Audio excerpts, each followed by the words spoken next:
I think it's good. But yeah, that movie started at like 8:30, and it was in Joplin. And I told Abby, I was like, "We're not going to be home till like 11:30. This is gonna be crazy." I Like, can't do no it. joke. In the wintertime, we're usually in bed by, I mean, for sure 8. But if it's 7:30, I'm not mad. I get old, man. Getting older and older. I wouldn't mind being in bed at 6:00. If it's dark, I don't mind being in bed. Kind of how I do it. How are you gonna be late to your own live? I agree. I'm sorry, Secondhand Archery. 1 minute. Thank you for keeping us accountable. Don't do it again. Keeping us accountable. You know, maybe instead of worrying about us, you need to become First-Hand Archery. Yeah, what does that mean? I don't know. He's got dead deer in his profile picture. That's more than we have. That is more than we have. So I would ask you, what you've been up to, but it's like the 4th podcast today. So dude, it is the 3rd one today. It's lagging. Dude, I can only stare at a screen so long these days. It gets me. It gets me good. Just waiting on a few people to join. Yeah, just hop on, everyone. Dude, all you gotta do is job your love.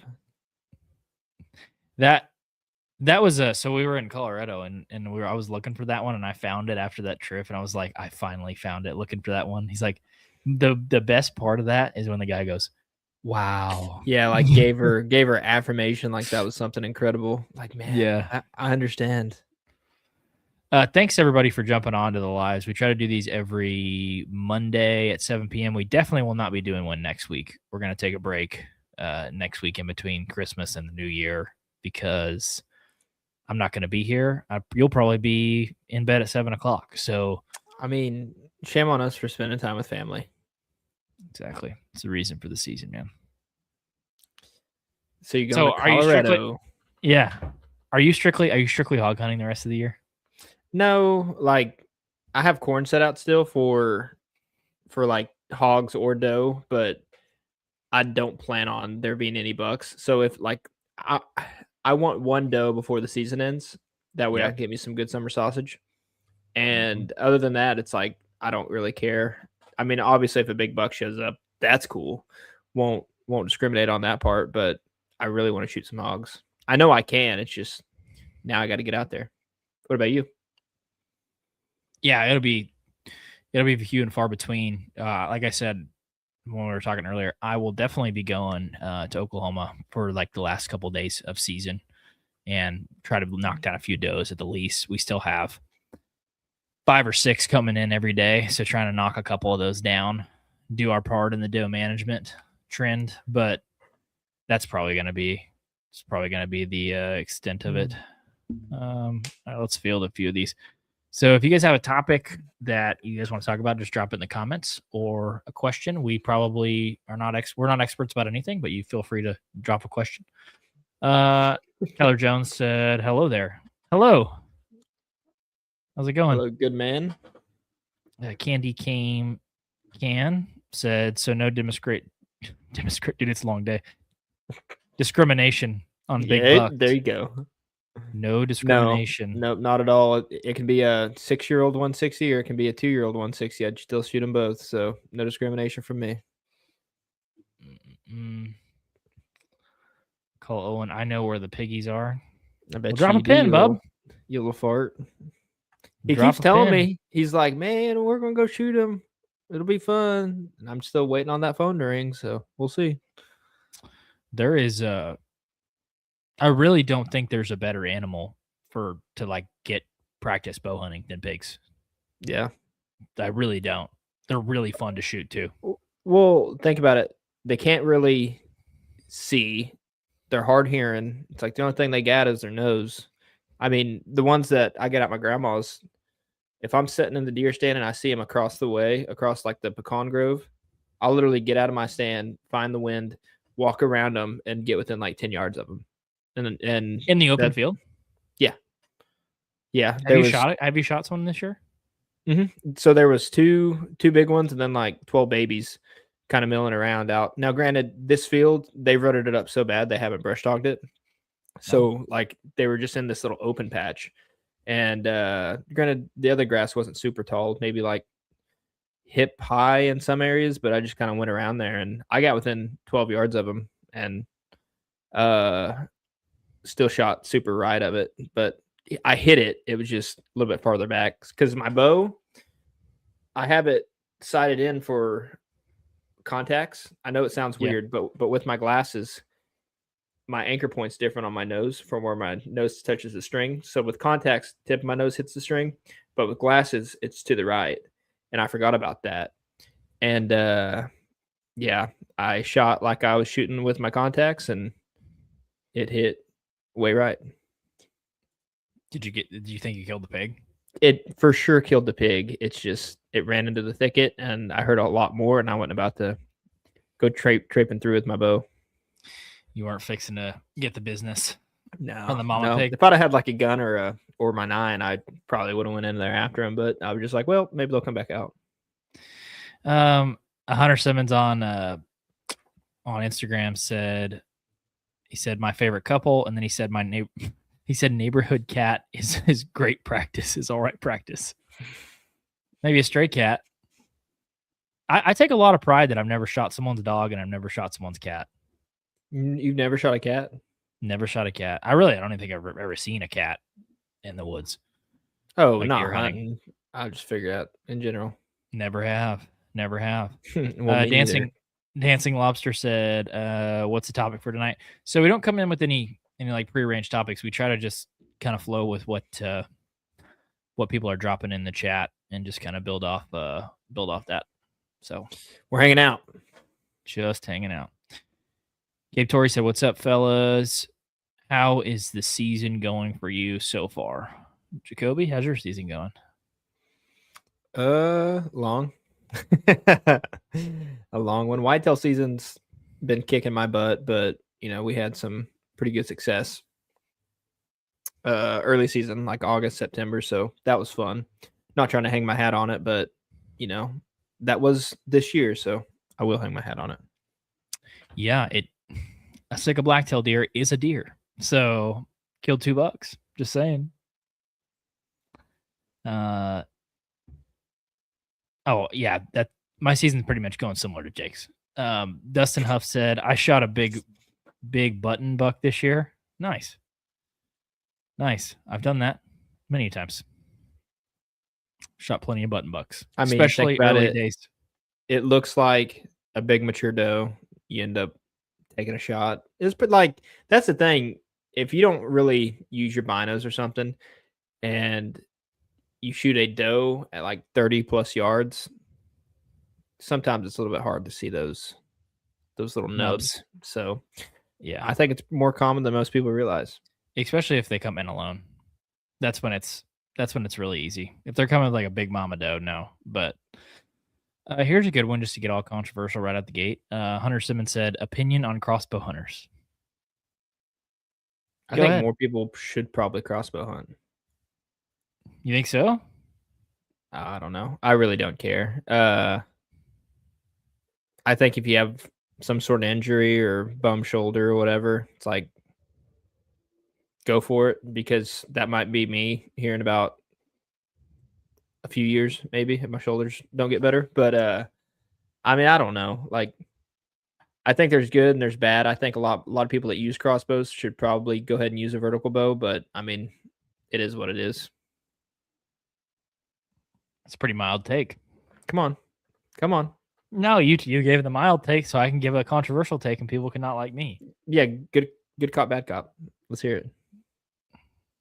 If you're able-bodied and you're using a crossbow, I think that's pretty soft. But at the end of the day, I don't care if you're using a crossbow as long as you're not my neighbor. But if somebody shot my target buck able-bodied with a crossbow, I'd be pretty upset about it. But generally speaking, I don't really care. But what? Let me go one step further. What about kids? Do you think kids should be using crossbows? I don't know. I don't have a kid, and I haven't taken a kid hunting in a long time. You don't have a kid? I don't have a kid that can hunt. Oh. Yeah, I do. I guess I do have a child. Yeah, I was about to say, whose is it?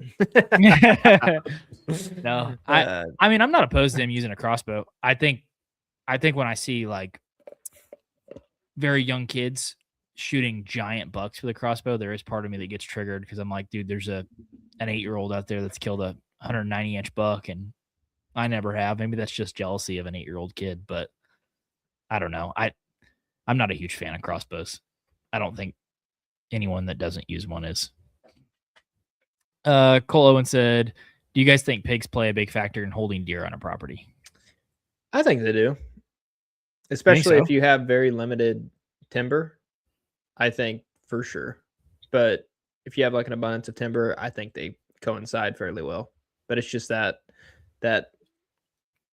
if the bedding is a limited resource, I think that's when it becomes a problem. Yeah, I don't know. To me, it always feels like the places that I have a lot of pigs, I have a lot of deer too. But only, especially down here in Texas. Like I had that spot where I shot that boar and then that big sow a couple weeks ago. That spot had a lot of good bucks in there. Granted, it's hunted pretty hard around there, but I've never really had. I can tell you the one thing: if you're hunting over feeders, I don't think they mix very well. The hogs definitely scare deer off of feeders pretty bad. So I would say that over food for sure. But in terms of holding deer, I don't really think it matters that much. Man, you said the F word. Shame. Shame. Feeder. Feeder. I was like, what are you talking about? Kick 'em off. B&B Hunt said, when you hog hunt, does wind matter at all compared to whitetails? And I've never done it. Glass definitely changes the anchor point for me too. Oh, glass has definitely changed the anchor point. Yeah, no, wind for sure plays the biggest part of it because, like I said, you can fool their eyes, you can fool their ears, but I think similar to the whitetail, it's like if they smell you, that's when they start kind of getting on their toes, and then they'll hightail it out of there as fast as a whitetail. At least from what I've seen. I don't know if hogs are different per region. Like that was me in Northeast Oklahoma. So what about you, Christy? Like, do you play the wind at all, or? Oh, with the pigs for sure. I think that's the only thing that matters. In especially in the spring, like I think one of the best times to kill pigs is when you're shed hunting. Like I always run into them shed hunting. Like before the green up, you can see super far. There's trails everywhere. You're kind of walking like nastier stuff around creeks or lakes and stuff. And I always run into pigs shed hunting. And if you have the wind right, a lot of times I'll be walking just at a normal walking pace and I'll just hear something around and I'll stop and they'll be within like 50 yards, 60 yards already. And if you have the wind, dude, you can walk right up on them a lot of times. So as long as you have the wind, man, it's pretty easy. I mean, turkey hunting that one time, you shot that one with the 12 gauge. We were just like walking along and I'm like, hold on. Yeah. And then a group just walks right up to us. Literally walks right up to us. And that one didn't stop until he was like 7 yards away. No, dude, I could have doubled up for sure. It's just that dang 12 gauge, man. Cheap 12 gauges. They like to get caught up on you. That 870 did not pump very well. It did not. Candy Cane Can said, got a big bull, Gabe, no deer, good goose season, ducks off this year, pheasant not great. We didn't see much deer. It's been a weird deer season. That's for sure. Yeah, it has.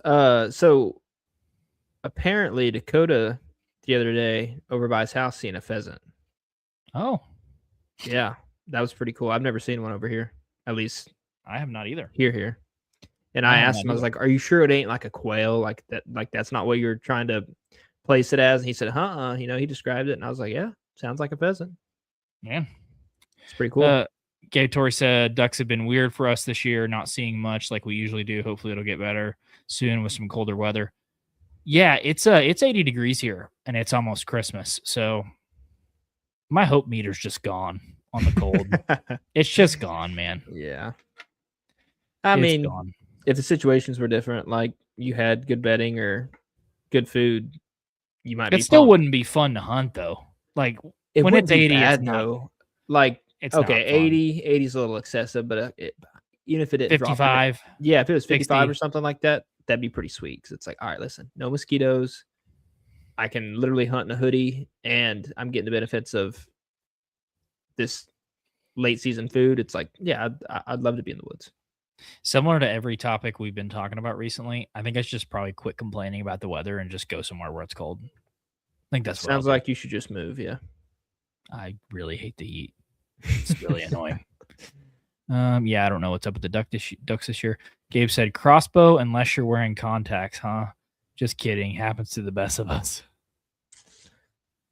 Yeah, it sounds like it. Dude, if I had a crossbow and I used it, I would have a lot more animals down, Do you to think so? say the least. I think so. Like, think of our public spot in southern Oklahoma. It's like the AT&T buck. I think that one would. I mean, that one was probably dead anyways if we'd have known what a dog was back then. But For like, sure. there was that one. You probably would have made a better shot on your 8-point down there. Probably. Let's see, that one on that draw where I ended up killing my buck this year, but like a year or two ago, that was like 55 yards, and I pulled the piss out of it, and the arrow went probably in the next county. Yep, I remember that one. Yeah, that one was a gut wrencher. There was one here on the private in 2017, 2018, something like that, and yeah, it was 2017 because I shot that buck the same year, and literally a week later, on the dot, because I shot that one on 22nd or 23rd, and then I'm pretty sure might have been the 29th is when that one came through. Dude, it was the craziest story.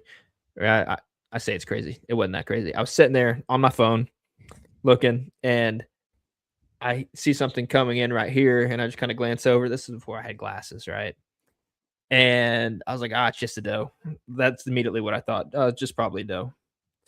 And put my head back down on my phone, and all of a sudden, this thing's probably 25 yards away from me at this point. I just happened just to look back up again, thinking it was a doe, and it was a pretty good buck. I don't know if it's on this, I don't know if it's on the HA social or my personal one, but it wasn't just a doe, it was a really good buck. And he just looks right up at me, puts his head back down, walks straight in front of me, and then he's just like at 20 yards for I don't know how long, but he's I don't know, 20, 25 yards, quartered hard away. And it's getting dark. And finally, I just try to squeeze one in there. And just because I've never seen this buck before, it was probably just here, just cruising around. And good blood. And then it rained horribly at like midnight. Again, at the time, didn't know what a dog was. Thermal drones really weren't a thing. And I grid searched for 3 days after that and never found him. How Thought many I deer? found him. How many deer do you think would be on the collective walls of the group, rough, if you would have known what a drone was from 2020 or a dog from 2020 to 2010?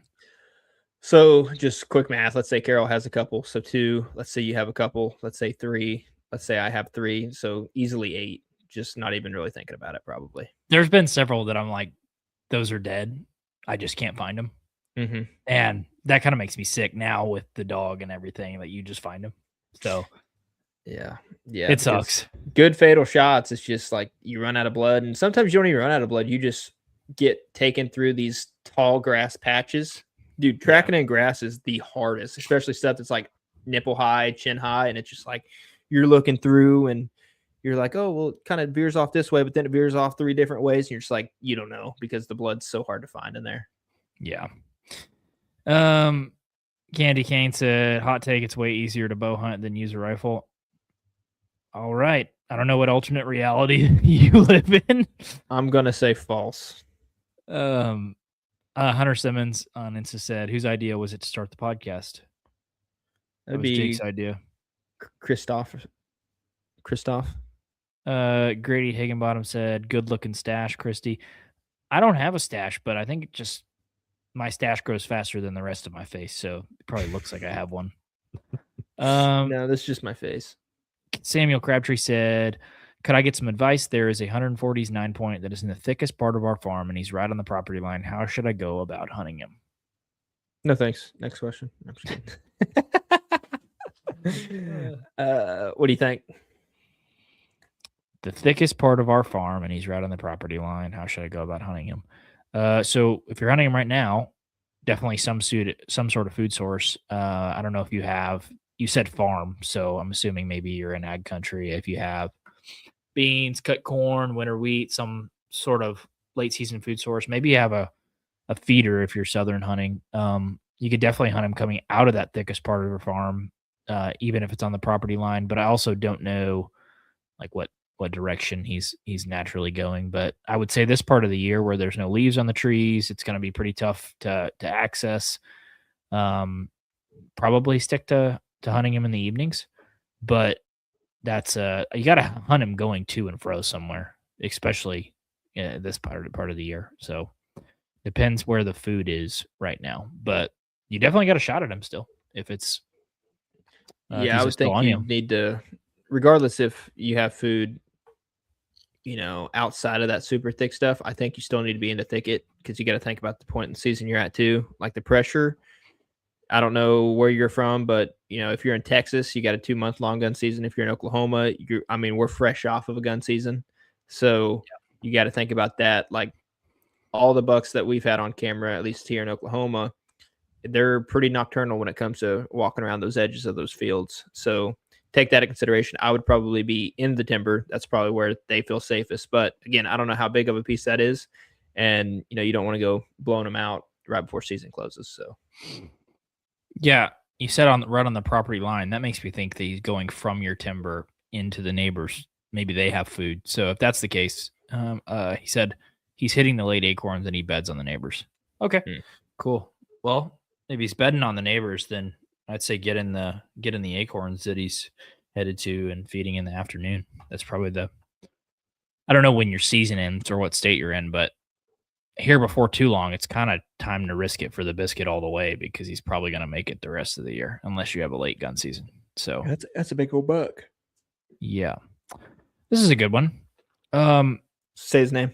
Parumph Jen Salisbury. I don't know if that's how you say that. Said my doctor finally convinced me to stop eating anchovies by the can. I switched to whitefish.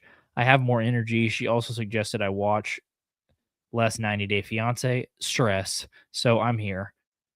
All right, happy to have you. Hey, if we're not adding stress on you, that's pretty good. Welcome. There we go. Anchovies, dude. That's disgusting. Those are kind of gross, aren't they? Oh, dude, anchovy. I mean, I don't think I've ever ate anchovies. I've just smelled them. So no thanks. B&B Hunt said, do you think crossbows actually change harvest rates or just who's successful? Harvest. Explain that. They change harvest rates or who's successful. That's the same thing, ain't it? Or just who's successful. Like, do you think more deer are being killed because of crossbows? I think there's two ways to think about that. You could either do like the safe and basic answer and just say yes, or you could try to base it off of how, like, the numbers of hunters that are only into archery season or hunting in general just because of crossbows. So if the number is elevated, like the total number of hunters is elevated just due to crossbows, then obviously, yes, it will have an impact on the harvest rates. But if it's just in general, like that between the regular archery season or just with the vertical or trad bow or something like that, then absolutely. What do you think? I think it's tough to tell if it's changing the harvest rates because in a state like Oklahoma, it's just considered archery tackle, so it's not broke down Combined in terms in of one. like trad, compound, crossbow. I'd like to see because if it's like, hey man, 80% of our archery harvest is crossbow. I don't know if you could change anything based on that.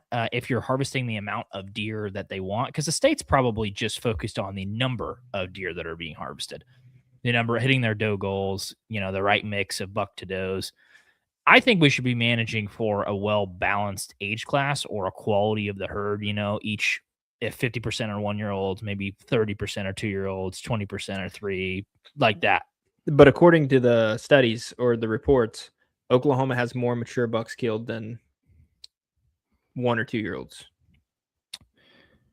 which I think is a little wonky because, again, check-in stations aren't what they used to be. Not everybody just takes every single deer into a check-in station. And so now I think what a lot of them, and I might be butchering this, but I'm pretty sure when they do these reports, they go to like taxidermists or things like that, and they actually pull the teeth from there. And it's like you only take your good mature bucks to the taxidermist, though. So that's kind of a little biased in my opinion. I don't know, because my thing is this, like, I know that you have to kill deer. I know they have certain goals of killing deer, right? That's why they expand the seasons. That's why they give you special doe days. That's why the seasons are where they are throughout the season, right? People are very successful. The majority of the harvest in Oklahoma is still done with a rifle. But the question is, like, what are the introductions of crossbows and gun seasons in the pre-rut and the exact part of the peak of the rut? What does that do to your age class? And I think it destroys your age class is what it does. It kills pretty much all of your 3 and 4-year-old deer so they don't move on to those age classes. And people can say, oh, well, Oklahoma kills the majority, the most 3.5 and plus year old deer, in the country. I think it's like is one of the best states in the country for shooting that. But it's like a 3-year-old deer is not a mature deer. So that's not a metric that like fires me up. I mean, if you said, hey, we have for yourself. No, I'm just kidding. That's kind of when they get to that point where everybody wants to shoot them, right? Yeah. So I don't know. I don't like the idea. I don't crossbows. I don't understand why they don't put them in their own season, and even if their season's a little bit more prolonged, because like muzzleloader season and rifle season here in Oklahoma, they're 2 separate dates. They're recorded separately for harvest reports and stuff like that. What's the difference between a muzzleloader and a rifle? Probably the same concept or the same difference between a vertical bow and a crossbow as well. One is, you can shoot significantly further. It's a little bit easier to maneuver, a little bit easier to probably reload and stuff like that. And so it's like to me, I think it just needs its own season in a sense. And I don't even care if the seasons overlap, but I think it needs to differentiate, at least on the harvest reports, the method of taking. Yeah. I think there are states like Ohio that 70% of their archery harvest is crossbows, but I don't think crossbows are I don't think they're the big problem in Oklahoma. I really don't. What do you think's the big problem? It's where it's not even $2. It's where the gun season is. Mm-hmm. Like the majority of our harvest is gun harvest, and it's the 2 weeks of gun season. And I think they put them in the gun season is the worst time for a mature buck to be shot all year. It's the easiest time to shoot a mature buck all year. It's mid to late November when it gets colder, and it's the peak of the rut. So, and you're shooting a high-powered rifle. It's not like we shoot straight wall cartridges. I think the gun season is the biggest detriment. Like, I think they should definitely move muzzleloader and rifle season. But before you mess with crossbows, before you mess with baiting, before you mess with anything else, $2, I think you should need to fix that. And then you might be able to have your cake and eat it too. That'd be nice. Be nice. I hate to take away a buck, but here we are. Okay. But I mean, not even that though. You're not taking away a buck, because for all the people, it's like, oh, well, you're taking away meat in my freezer. It's like, when's the last time you filled all of your doe tags? Yeah, you get 6. You get 4 regular and 2 during the special doe day. Go shoot 6 does. That's a lot more than $2. A lot more meat than $2. So that's not a thing. And they're still not, I don't know if they're meeting their doe harvest quota. So it's not like you're taking away opportunity. I think everyone in the state would be happy, maybe initially pissed off, but I think they would be happy if you said, hey, we're going to have a lot more 4 and 5-year-old deer. I know you're going to be really upset because the rifle season's not going to be as good. But here in a couple years, when you're seeing bigger and bigger deer, you're going to be happy. You're going to be happy. What if half the 3-year-olds got to 4? Everyone would be like, dude, there's big bucks around now. Yeah. This is awesome. Everybody would be jacked up. So I think you have to manage for balanced age class. And I think I think the age class where you're at, it's the worst in the state. It's really bad. What? It is. But absolutely. Dude, there's monsters killed all over the place around here. 100%. I get you. Yep. It's true. Yeah, I know. Samuel Crabtree says Tennessee, and it ends January 4th. Okay. Nice. So it's about time to risk it for the biscuit, brother. Gabe Torrey, where are you guys located? Midwest, first time tuning in, but subscribed for sure. Love the convo. Well, we appreciate that, Gabe. Where are we located? So technically, we're both from Veneta, Oklahoma, or Northeast Oklahoma, but Christy moved down to Texas to start his high fence hunting. So he's down there. And I'm still in Oklahoma. That's a joke, by the way, if that's your first time tuning in. That's a joke. Zach Prune. definitely a lot of people that hunt with crossbows during archery season. I know more that do than use a longbow slash traditional here in Ohio. How many people do you know that were strictly rifle hunters that now hunt with a crossbow the That's a entire good year point. because they can? The majority That's a of good people. point. By the way, a Barnett crossbow at Academy is $349. Grab some $30 broadheads. You're in the woods archery hunting for less than $400.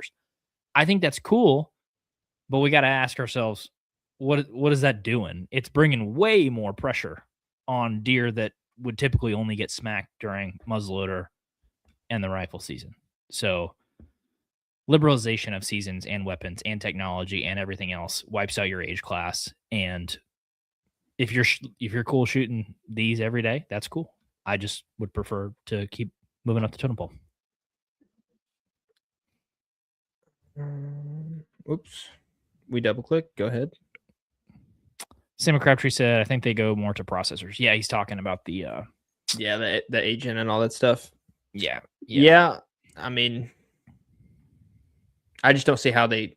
Maybe I'm wrong. Maybe I'm just too small minded and only think super locally. But I don't understand how that's a thing. Like, there's more mature deer. I also wonder what they're classifying as mature deer. Is that 3 and up or is that 4 and up? I don't know. I saw a chart that was saying 3 and up, and I'm like, that's not a mature deer. Because when I go to check in deer online on the mobile app, it just says fawn or adult. There's no in between. So I don't. If they're aging, it's like cool. I don't know how they're doing that. And how I know they coming up with used the to do a numbers up. bunch of jaw aging because when I was at NSU for a year, I volunteered to go to a processor opening day, and this is in 2015, and they'd pull jaws for like surveying of age. I'm sure they're probably not doing that anymore because of the. It might be. Yeah, I mean, maybe there's not really many processors anymore. There's a few down here. Hunter, we got some Instagram ones to catch up on. Hunter Simmons said, "I feel like a kid listening to all of Grandpa's stories." That's funny. Whack'em and Stack'em Delaware said, I agree. I wish here in Delaware crossbows weren't allowed in the same length as archery. So many less hunters would go because they don't want to learn the skill of bow hunting. Most of crossbow hunters are capable. It's not due to the handicap. Yeah, they're very capable. Absolutely. Well, that's just the thing with like I know a lot of people say compound. It's really no different between the compound and like, I guess with how much more the compound is than like the regular trad bows or longbows or anything like that. It's a perishable skill still. Like if you're shooting something with if you're shooting something with the scope, it's like, okay, as long as that scope's dialed in and I put the crosshairs right where it needs to be, and obviously there's like minute details when it comes to crossbow hunting, because one of my buddies has one that he lets his girls shoot and stuff, and it's like you got to be a little bit aware of the yardage, but unless you're flinging at like freaking 60 to 80 yards or something like that, it's like you just basically need to put the crosshairs right where you want to hit, and it'll hit there. Versus, you got to get your anchor points, got to get this, and if some little details, if your nose is like this instead of like this, kind of like what I was explaining with the glasses and stuff, you're going to make a bad shot. Like I made a bad shot on a pig that was 12 yards away. So what if that was a big buck 25 yards away? And it's like, I'm in trouble at that point. Like it might be a lethal shot in the guts, lethal, but it's going to play heck finding it. And even when we went to Alberta and stuff, dude, I was scared crapless. I was like, I'm going to, blow my opportunity at it, my first elk. And so I was out there until my shoulder was giving out, just trying to put as many arrows into a target as I possibly could, just to kind of get that repetition. Because I knew as soon as you see a big bull out there, it's like my mind's just going to go black. So repetition's key. And so like it truly is a perishable skill. So I saw something from Raven the other day, and it was one of their new marketing videos. And that's like no hate. I think Eric Clark from OKS Hunter helped them on the campaign for it because I saw it on his Facebook. But one of the taglines that they have on the new Ravens are 3 inches, 100 yards, no rivals. And the idea is you can take this thing, sight it in, and at 100 yards, you can hold a 3-inch group. It's about like that at 100 yards. Do you know the amount of archers that shoot a bow fairly consistently that can hold a 3-inch group at 100 yards? Can you hold a 3-inch group at 100 yards? buddy. Okay, me either. I think most people would struggle to hold a 3-inch group at 40 yards. Yeah. And it's not the same thing. And Hunter Simmons said crossbow is 0% of Ohio archery harvest because a crossbow is not effing archery. Got a point. But it's cool. Like, even though as much as I really dislike it, I still don't think it's the main problem where we're at. I think it's the rifle is where we're at. It's the rifle and where the season dates are. That's it. Yeah, I mean, I'm not even against the length of our rifle season because realistically, how many people is going to be out there all like the full 2 weeks? Very few people. But I agree. It's just like it's purely the placement. So if you were to like map out Oklahoma and there was 3 things you could change, whether that be season dates, methods, maybe baiting or not bait, like what would your 3 things be in order? I would change the rifle season. I'd go to more like Kansas. I would instead of I basically bump it a week back. So instead of starting November 17th or 20th, whatever it is, it would start December 1st and it would go to like December 14th. So you're going to catch the tail end of the rut. So people can say, "Oh, there's a little rutting activity. The deer are still moving. We're not in the late season yet. We're not having to hunt them over food quite yet." I would definitely change that. That's the first thing because I think the majority of your young good deer, your 2-year-olds, your 3-year-olds, call them your 4-year-olds, whatever, and get killed November 20th through the end of November. I think that's when I see pretty much all of them on Facebook. So this is anecdotal. I would take the muzzleloader season that currently goes from the end of October into the first few days of November. I would take that and I'd put it early season, either in September or early October. I don't even care. Like I would even sacrifice shooting bucks in velvet than I would to have it in the really good parts of the pre-rut right there. Because it would still be harder to shoot them in velvet than I think it would that time of the season. They're just cruising so much. And the third thing that I would change, you could take away cell cams. Probably wouldn't do that. Wouldn't take away baiting. I would probably do, even you could change the $2 down to 1. I would probably I'd probably put crossbows in their own season. That would probably be the other things. I think you could change those 3 things and not have to touch baiting, which everybody would be pissed about because there's a lot of people have really bad properties that they can kill deer and bait. I've been there, so I understand. You don't have to change the $2. And I think everybody would be happier. Do you think so? If the whole goal is to put more mature deer on the landscape, you think having a crossbow in its own season is a bigger deficit to that outcome versus $2? Yeah, because they say that 90% of people don't shoot $2. So you're only talking about 10%. But what is the period of how many of people are killing them with a crossbow? I don't know because how much of our archery they haven't released data for that. Yeah, we don't know. I bet it's a significant portion. I bet it's more than 10% of the overall people that hunt. I bet it's a lot. So I don't know. Okay. Let's read a few of these. So Whack'em Stack'em said, so many less hunters would be in the woods because they don't want to learn the skill of bow hunting. It's not an issue of whether they're capable. Okay. I think we read that one. Crossbow has changed everything here in Delaware. They can hunt from September 1st to February 1st. That's crazy. Dang.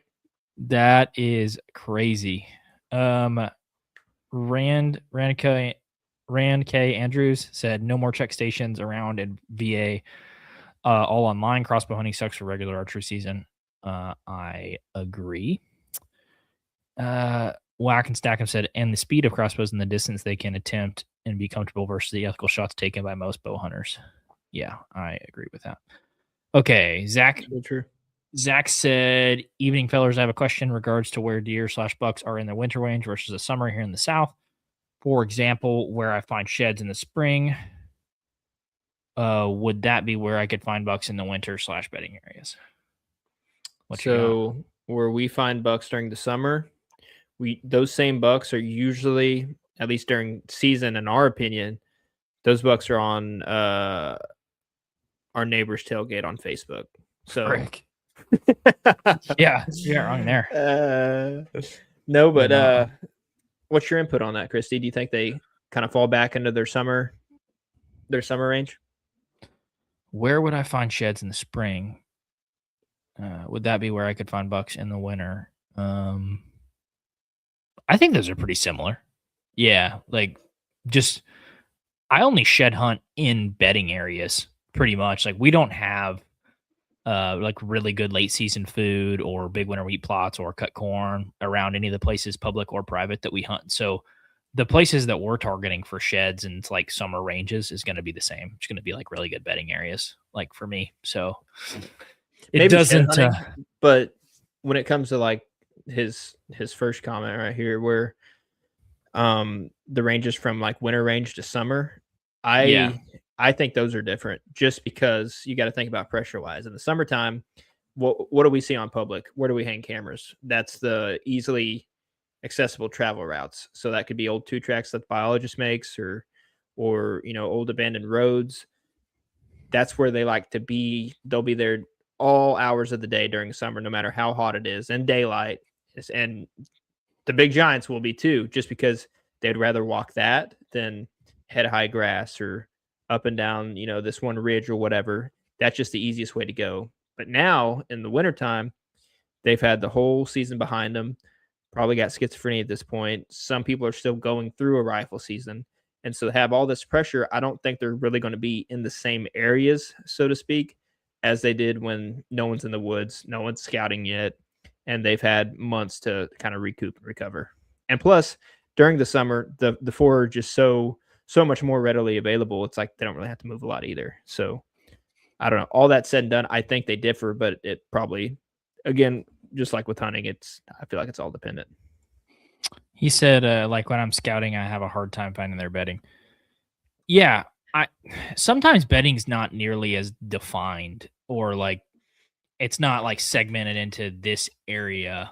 Um, and there's a lot of stuff that like looks way too open to be really, really good bedding, but they'll bed in it anyways. Like I can think of a spot over kind of by my house, but by the lake, where it's not head high grass. It's probably mid thigh and below, but the deer bed in it like an MF.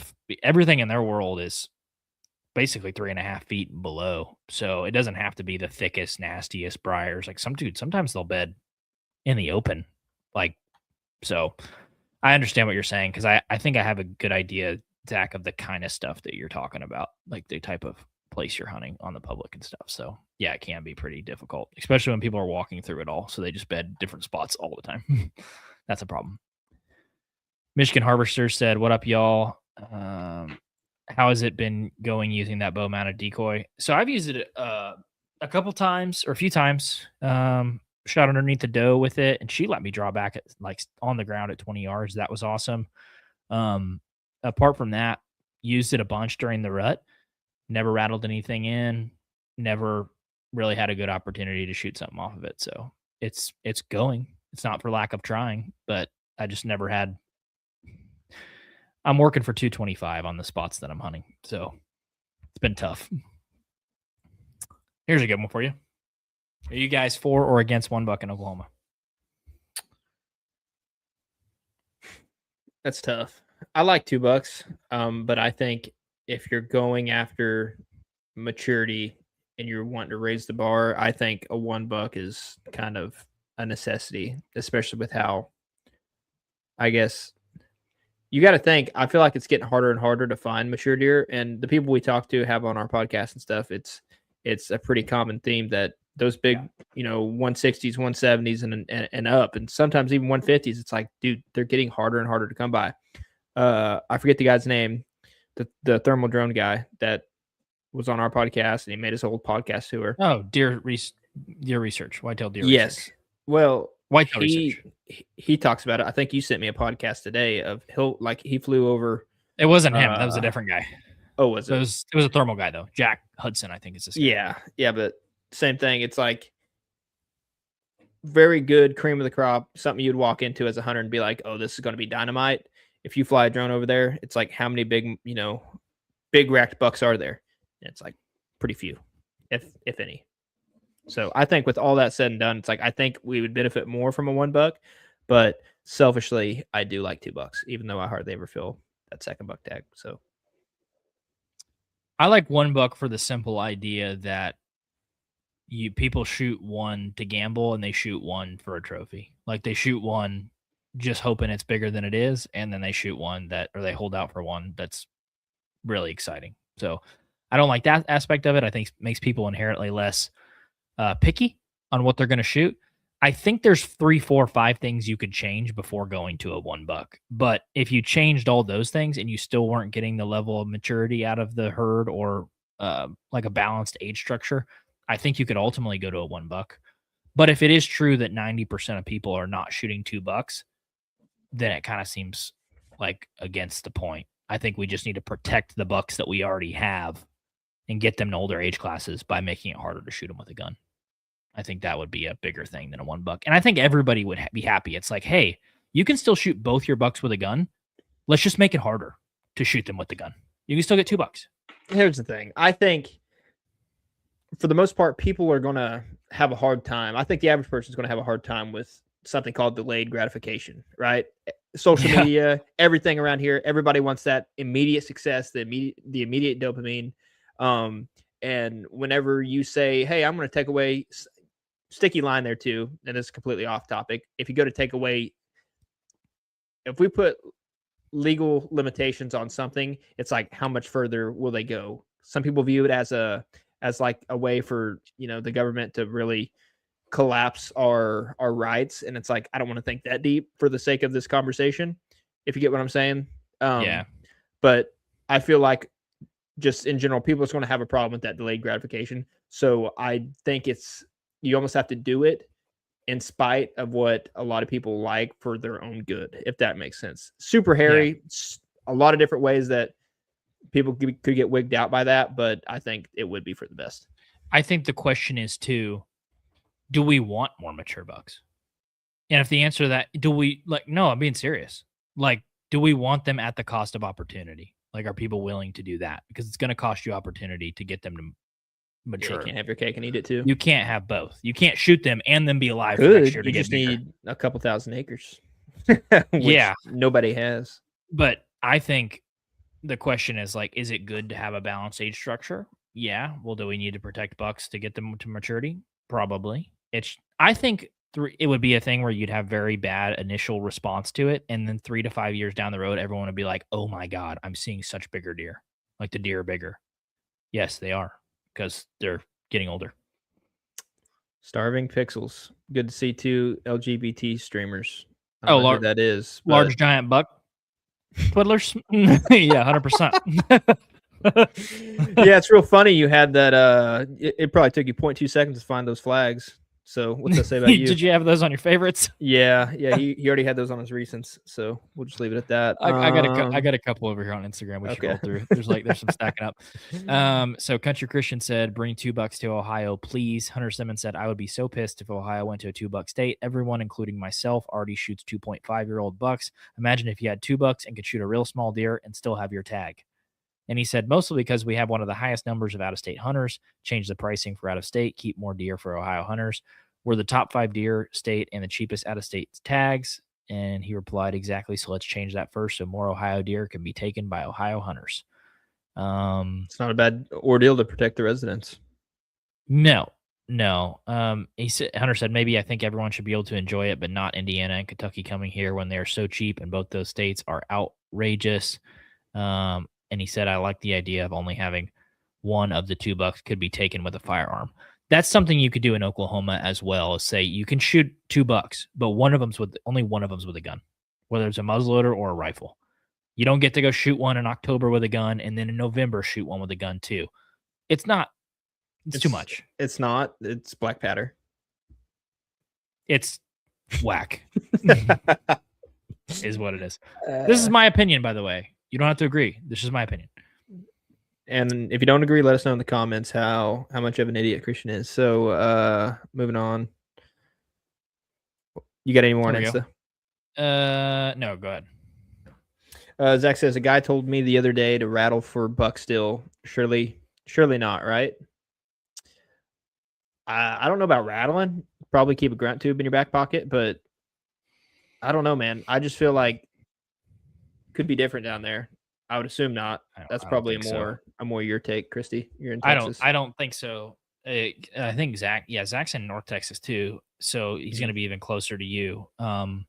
Dude, at this point, especially hunting bucks on public land, imagine how many times they've been bumped out of a bed, they've been grunted at, they've been rattled at, they've been shot at, they've been pushed They're like, around by I don't people give a duck dang. hunting, hog hunting.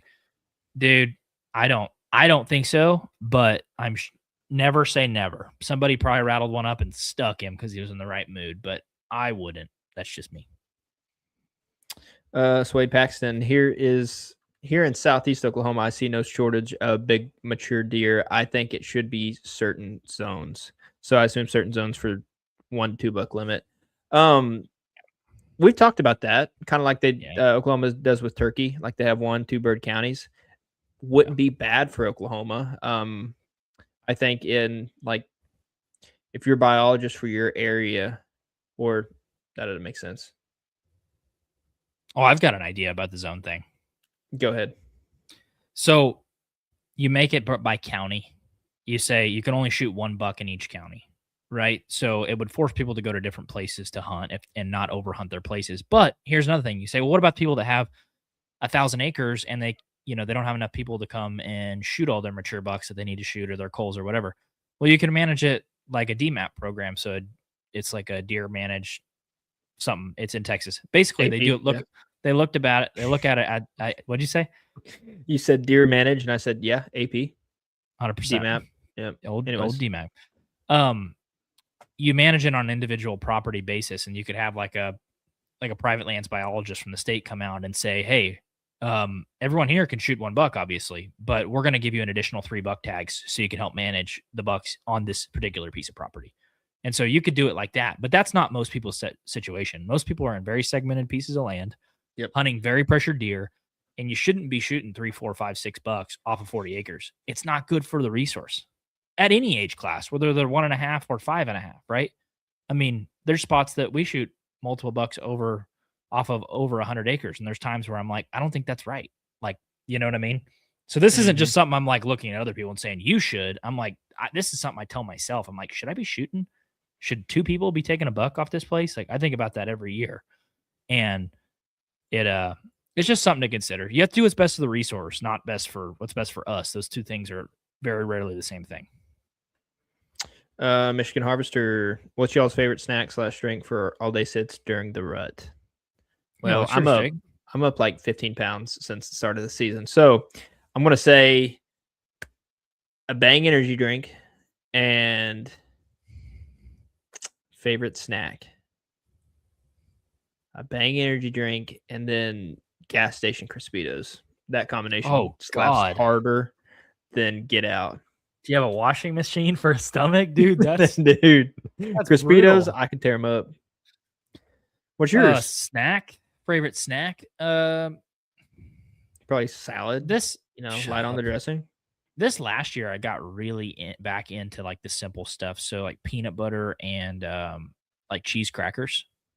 Mainly because they come like a 6 stack. I can like ration them and be like, all right, 2 right now and 2 later. And so I can be like, "Mm." uh so I like those. And then a drink. Man, I don't know. If I have water, I'm pretty jacked up, but I would say, like, in the morning, I would really like coffee if it's cold, and especially if I already took the Browns to the Super Bowl, for sure. Dude, that's the difference between like an energy drink and coffee. Night and day difference. One's like a laxative, and the other one's like, okay, I can make it to 11. The coffee fires me up, dude. There's nothing better than drinking a freaking hot thermos of coffee when it's cold. Yeah, if you got creamer, sure. Sure. Samuel Crabtree. I wish Tennessee would at least put a size minimum on them because my neighbor shoots like 100-inch deer, then wonders why there aren't any big deer around. Do we have the same neighbor? Are you our You're- neighbor? I'm just kidding. Is your You neighbor our think the same neighbor? No, but that's the thing. Dude, there's 100 different ways you can go about it. You can go antler restrictions. You can go county. Dude, you can regulate it to the end of time. It's just what is the simplest way to regulate it to make sure that mid and young tier bucks get to older age classes? And I think it's the easiest to regulate on the weapon side than it is size minimums, antler minimum. You got to have a main beam this long. You got to be this wide. Like, how about we just say, hey, everybody do what you want to do. We're just changing the seasons. They're at this time now. And I think that would have a meaningful impact. I really do. That's not anti-rifle hunting either. I don't care if you hunt for 14 days. Like, just don't do it in the heart of the rut. Yeah. I mean, no, I don't disagree, but it's just funny how much this comes up when it comes to like we have the same conversation year after year after year. And it's like we're going to continue to have these same conversations year after year after year, unless A, you allow the state to do something or make the state do something, or you do something that you can predict your own outcome or you can have your own outcome. I don't want to say like force your own outcome, but like it's either you do one thing to get you permission or own this amount of land, or you just sit and wait and gripe and do the same thing until they change it for everybody. And it's like, I think it'd be easier, as crazy as it sounds, I think it would be easier for an 18-year-old to start a business, become extremely successful, and buy their own property and sell that property, buy another one, sell it, buy another one, and then tell you just have your own little kingdom there instead of waiting on the state to do something. Don't wait on the state. I don't know. It seems like that, but yeah, somebody has to talk about it, or it'll never change. Maybe it'll change some people's minds. Whoops. Oh, here we go. Double click. Zach said, I wish Oklahoma would have taken it a little easier on the out-of-staters. They went from 0 to 100 in 2 years. Yeah, I think they definitely did. I think that's because they were so bad or so easy on it for so long. I agree. They went a little hard, but yeah, I respect them doing something. They just caught up with inflation. That's all they did. And I say that as a resident because it's like a landlord raising the rent. You got to think about this. For $250, you got 6 deer tags. That's crazy. Yeah. That's crazy. So again, I don't know what it is now. Probably like what, $600, something like that. I think it's close to 700. Yeah. Okay. $700. True. That's steep. I feel for you. I feel for you, but you gotta think where Kansas is at. You get 2 deer tags for $550. Yeah. They're making out like a bandit. Yeah. And I don't even kill anything. So it's a free tag, free money for the state. Expensive tag suit. Mike Williams said, do you have antler restrictions? We do in Texas, 13 inches wide. We do not. There's not antler restrictions in Oklahoma currently. If they're above 3 years old, then we just try to pass them. Like we only go for the ones like 1 or 2 year old. Yeah. Country Christian said, what about the idea bordering counties can be hunted regardless of state line for those that live on the edges? I don't know about regardless of state line because that's involving multiple DNRs or whatever. So I'm not sure on that. Denton Curry said his favorite tree stand snack is apple juice and pickled quail eggs for all day sits. Pickled quail eggs. Nice, man. That's an endangered species. Country Christian said, speaking of coffee, folks should check out Killshot Coffee Co. right now to help support Dylan for his youth hunt. Use code BACH10 to donate to the hunt. Yeah, check that out. Killshot Coffee Co. Use the code to donate to his hunt. Hunter Simmons said, Jake, why did the gays choose you to be their lord? That's a pretty good one. I'm back in middle school. Dude, I've heard them all. That ain't new to me. Yeah. I don't know, man. I don't know. He's just blessed. Highly favored. Happy. Yep. W. McDaniels. I think this is Will McDaniel. He said $288 for 2 in Missouri. Yeah, that's a steal. That's a steal. Them in Missouri Ohio is pretty cheap too. Missouri is cheap, and Ohio, I think they went up, and they're still super cheap. Like Ohio, I think is still like $300. It used to be like $170 or $180 for an out-of-stater. That's nothing for a big old buck. That's why I come hunt hunter spots, man. Shoot his big bucks. Okay. Samuel Crabtree said, I would say make a longer bow season, but he tags out usually the first 2 weeks. Oh, that's his neighbor. He's talking about his neighbor. Yeah. Well, slinging. Justin Ham said, I feel as long as you can check a deer in on an app or on your phone, big deer will dwindle away, even if there is a deer antler restriction. The check-in apps from the state made a bigger impact than I think most people realize. I agree with that, but you're still you're still managing for people that cheat. And I think people that cheat whether it's digital. I think previously speaking, they probably just never took their deer to a check-in station to start with when they poached it. So I I see what you're saying. It definitely like blurs a line and makes it a lot easier. But I think that people that do the wrong thing are still going to do the wrong thing, regardless. Don't you? 100%. Yeah, I think poacher's gonna poach just like a cheater's gonna cheat. You know what I mean? Well, and I think the people that do it the right way are going to check their deer in and be legit about it. Yeah, yeah, yeah. It's just man, it's just hard. Like anything to do. If you give any, not everybody has the same morals, right? Someone who's going to check a deer in regardless. Like there's people in Texas that if their buck don't meet the age restriction or the antler restrictions, they're going to self-report themselves. Now, granted, most of the time when they self-report themselves, I don't know. I've seen a lot of Facebook videos about it just being a slap on the wrist is basically like a thank you for reporting yourself.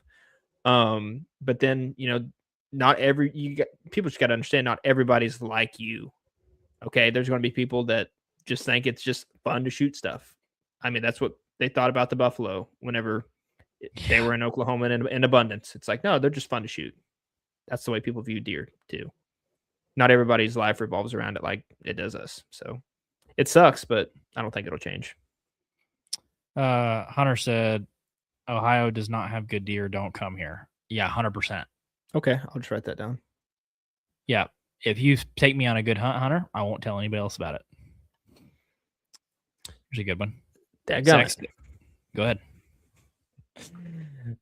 Zach says, how do y'all determine in an area what the kill tree is? Walk us through how y'all determined that on public. That's old kill tree. Yeah. What do you think? So a good kill tree is usually the ones that are about 50 yards away from me when I thought I should sit in that one. I tend to overcomplicate that quite a bit. Like I will be in a spot and I will sit there and look at a tree for a good 30, 45 minutes before I like start setting up stuff because I'm just like thinking. And anymore, I'm going less and less into like the best of both worlds because if there's a trail here or, I could see them walking out of here, I tend to just pick the one that my gut says and sit closer to that one. At least I've been trying to do that because in the past, it's kind of screwed me where I would try to set the best of both worlds where maybe this is like a 35-yard shot. And then this trail over here that I also want to cover, that would put me, if I set here, maybe 50, 55 yards. And I have still good shots, but what I'm doing there is stretching it out. So I think if you just pick one, because most of the time, if you pick one, it's probably going to be the right one, unless until it isn't. But how to find it, if you're wanting the answer based on like sign or whatever, it's just depending on what time of year it is. I guess you could all base it down into travel corridors. I don't know if you're any different, but like, or obviously early season bed to food, you try to sit in between that. The rut, it's like, okay, where's the doe bedding or where's most of the does hanging out at? And then where's the bedding? And you're trying to kind of sit and just basically trail the does. And then late season right now, it depends on where you hunt and what you're hunting. Like here, he's hunting North Texas. Yes. Okay. So you tell me, what do you think? Frick, you were on a roll, dude. Oh, I'm just fixing to drop the knowledge on us. No, trust me, I ain't got no knowledge to drop. But this is like the third time I brought it up today. It's like during the late season when they're not really too worried about does, you might have one of the younger does come into heat super, super late, but that's probably far and few between. So now they're all kind of basically congregated into one area, probably due to a certain food source or maybe, pressures throughout the seasons drove them to this one area. And it's just like, I think if you find an abundant of sign and then also a good food source, and that food source might be changing depending on if it's natural browse or maybe it's ag or whatever, I think that's how you determine your kill tree is just those two things: sign and then where the food is right then. Yeah. How do y'all determine in an area what the kill tree is?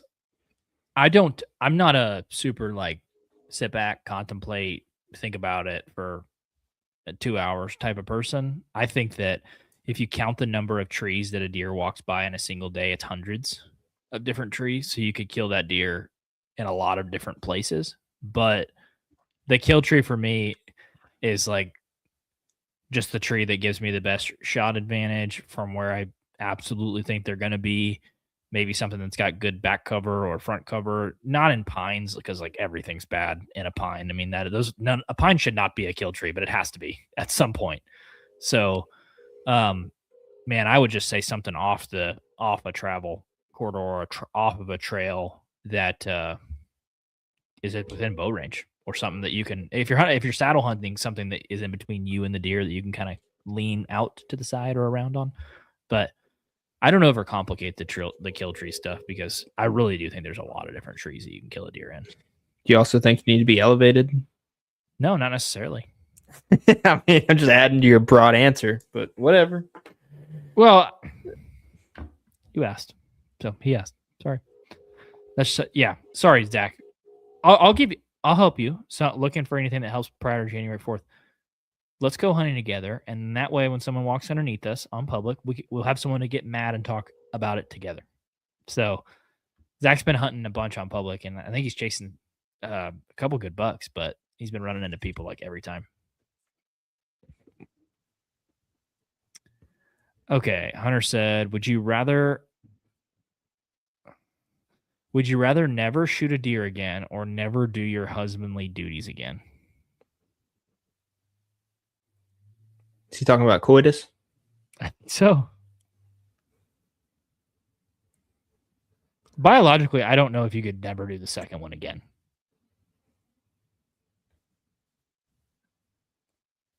You got Jake stumped, dude. He's really thinking about it. I am. Dude, I take these questions to heart. That's a really easy one. I think deer can piss off. Yeah, there's no way. You didn't say any other you didn't say any other species. I would turn into an elk hunter, antelope hunter. There's no way. Husbandly duties again. I think your wife would find another husband at that point, maybe. So yeah, you probably wouldn't be man enough to hunt. I'd be an antelope hunter, elk hunter. Yeah, definitely on that one. That one's actually easier than I thought it was going to be. Country Christian said tree with good cover, tree that gives you good shooting lanes, and a tree that you can get in easily and safely. I think that's a good one. And Hunter said no pants dancing needed. And Country Christian said deer are safe, bro. Yes, absolutely. Samuel Crabtree said, do y'all think it's about time to break out the guerrilla tactics? What does that mean? What is guerrilla tactics? Yeah. By that, do you mean a thermal scope? Is that what you're getting at? I'm about to break one out for hogs. Do you have a thermal? No. But it's kind of like a boat. You don't need a boat if you have a buddy with a boat. So 100%. Hunter said, what about hunting in general? Did you give up hunting in general? I think I'd really enjoy fishing. There's a lot of different fish to chase. True. For sure. Like, yeah. Because dude, I could spend a lot of days trout fishing, and there's a lot of different kinds of trout. Yeah. He said I try to keep it legal.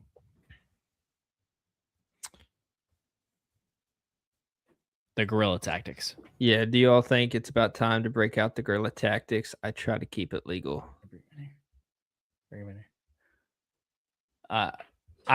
I think it is, dude. You only got a few more days of season, so it's time to break out the tactics. I mean, I think he's talking about poaching, but all right, yeah, Christian. He said tries to keep it legal. All right, hold on. I gotta.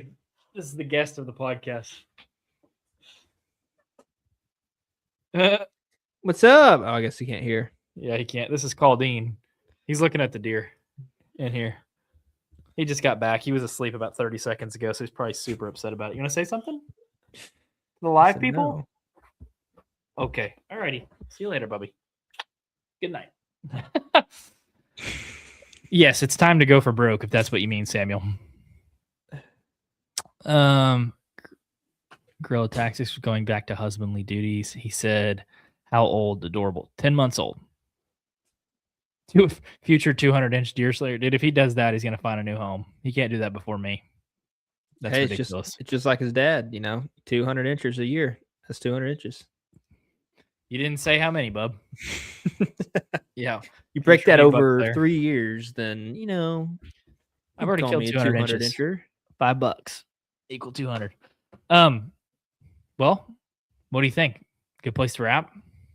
I think so. It sounds like you need to go do your husbandly duties. As in putting a child to sleep. For sure. Yes. For sure. Well, thanks everybody for tuning into the live.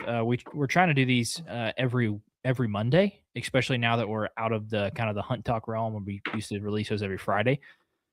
So we won't have one next week. Our next one will probably be on January 5th. So we're going to do these every Monday at 7 p.m. Central Standard Time. We'll do them on Instagram, YouTube, and Facebook. So appreciate you guys tuning in.